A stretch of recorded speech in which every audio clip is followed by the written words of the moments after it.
Okay, I'm gonna say this right now. We have three films of video games that did not suck this year. Wait, that's the third one. Duh, the obvious one that's out right now. Assassin's Creed, but what was the other two? Obviously, Warcraft, and the second one, Final Fantasy 15 Kingsley. Now, dear Hollywood, take what you learn from these films and don't make them suck. If with the right team, if you ask for if you're getting help from for the creators, like from Blizzard, they hired one of the writers to help out the team. Kingslave, well, basically they had 3 years to make this game, basically, but the entire franchise took 10 years to do, all in total. Well, now what about Assassin's Creed? Well, remember Ubisoft did buy out the company, so and they were trying to do something different for the film, and not to mention they are working their butts off to get that film done. Michael Fassbender even played a freaking video game, so now he knew exactly what to do, what the fans want, and of course, the director even hired the writer from Macbeth to help him out write the fucking script. I know we have two screenwriters for that film, but who cares? Who cares?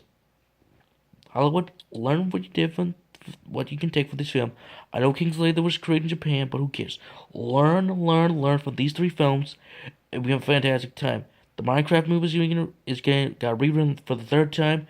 Tomb Raider's getting a freaking reboot, and a whole bunch of other films are gonna come out from the years from now. Learn from these films, delay the rest of the fuck out of these films, and if you don't make them suck, the gamers will be happy. There's your fucking review. Goodbye. I know. Get your way now. Now I know what you're gonna say. How in the world? No, the Assassin's Creed movie was terrible.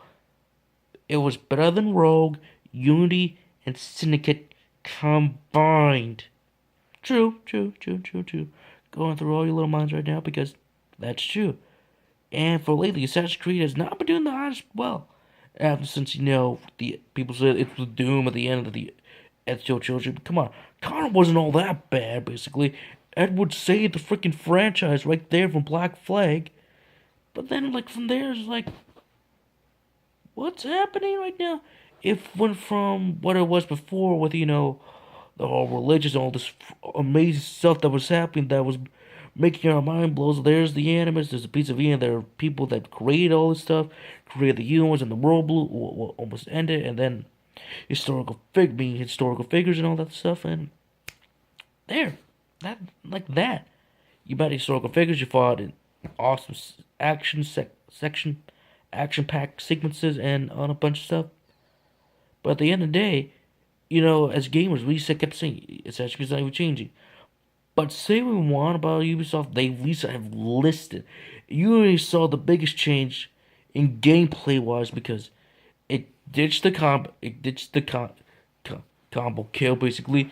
Instead of focusing more on what the previous three Assassin's Creed, the original Assassin's Creed and Assassin's Creed 2 were before Brotherhood.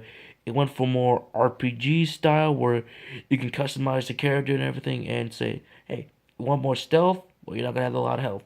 You want a lot of health? You're gonna be noisy and not gonna run that fast. So good for them. But the stories lately have been lacking and lustless. Like you had to almost completely go, oh, I get it. Assassins are the good guys, Simples are the bad guy, and then Rogue like kind of reversed it a little bit, but then it gave you more like, okay, not everyone's bad, but still, eyebrowsing, but still.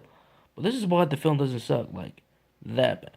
I know we got two terrible screenwriters, like where you have Michael Fassbender and the whole entire cast saying like weird, awful, goofy lines, saying like, they do get a cool few funny haha moments, but I think where the screenwriters truly did shine was in the Inquisition when they went to the Inquisition back in the Spanish Inquisition where every single actor was speaking Spanish. That was cool because then you saw the action sequence. Because when Michael Fassbender was strapped to this new arm claw animus, where normally you would sit on a couch like I am right now and just be like closing my eyes and just do whatever my ancestors doing. You actually got to see the freaking movements. Like Michael, like I know it goes back and forth, like saying, "Oh yeah, okay, there's that." Then kind of, but then it does remind us, like, "Oh yeah, Michael Fassbender is still like in the freaking animus, but still, it looks great." And he did almost all the stunt works except for a few sequences, including the the now record-breaking the leap of faith jump. That was cool, but they freaking cut us out. One spoiler alert like that. But still, who cares? But it completely understood. I know the story could be better. Like people are gonna say, "Oh, the story is a scientist from the Templar wants to stop all hatred," but that's all the Templars will do. They want to basically. I'm gonna say this: the Templars' main goal is to control humanity with any of the pieces of Eden, which are powerful artifacts like a sword that's like from Alexander the Great, a cape that can freaking heal you, and to like an apple that can control the minds of the weak. Even if you're strong, you're still weak in your mind. Could just basically do them to all your being, like I do to you right now, and control your mind and say, I don't know, go do whatever you want, basically, or just say, kill Godzilla. Yeah, kill Godzilla if he was real, or kill a fictional leader that's from Assassin's Creed game. Eh, that's cool, but still, you can do whatever you want with the Apple of Eden. That's what they want. The main goal is to find the Apple of Eden that this one ancestor had because they found the bloodline. And, you could have just gone to, I don't know, let's say our hero from the video games and just take that DNA, find something, but who cares? Each Templar group that is known as Abstergo, which are the modern day Templars, in video game form, that at least it's speaking. This is all in video games. This is all in video games, I'm saying. Not in real life, but in video games are doing whatever they want. So basically, this one wants to do this and find that Apple of Eden, and it goes to kill Templars. I know it's not going to be straightforward to anyone who's played the games, but at least they will explain it in dialogue in modern setting. And that's what this biggest film problem that some people see. Yeah, but we're focused too on modern day people. I want to see all this stuff. I know they do. They go back and freaking they do like the Inquisition like 4 times, like one not in the Animus, but again 3 times with the Animus. So there's that for you. And still, I know that's complained by it's going to be some fans.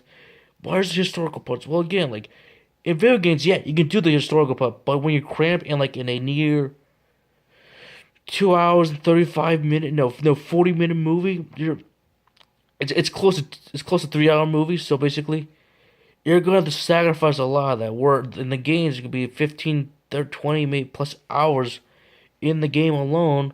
You're gonna have to finally get out of the comfort zone and say, you know what, we have to get out into the real world. And lucky for them, I kept saying in theater, please don't end like this, please don't end like this. And then it ended kind of like where I wanted to be, but still.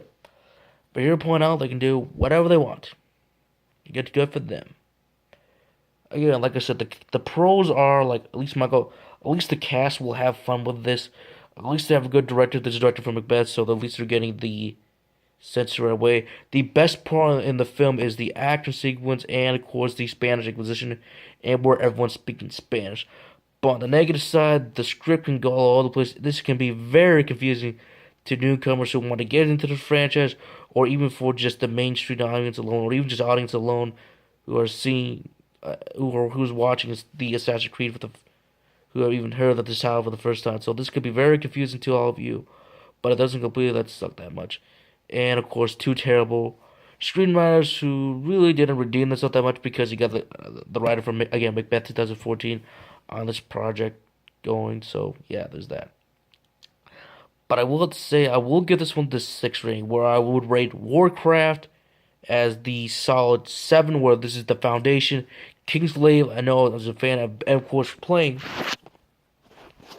15 is gonna get the 9, but then again, as to someone who's gonna get into it, you're gonna say it's 7 at most. But again, high for fan, 9 to newcomers. It's gonna be 7 for Kingslave for you. Krieg gets a 6, but this is a good solid 6. Saying now that if Ubisoft wants to do another film, which of course they are going to, just let Ubisoft be in control, or at least get writers from Ubisoft to translate over to just do whatever with Ubisoft that wants to do. Just make a better film. Hire the director. Fire the 2 terrible writers that did, and just hire the writers from Macbeth, and I don't know, get someone from WoW or someone. I don't care. Again, so the Assassin's Creed film gets a 6. It's not a terrible film. Just go out and go to see it. It's better than Rogue, Unity, Incident all combined together. See you guys next review. Have a good one.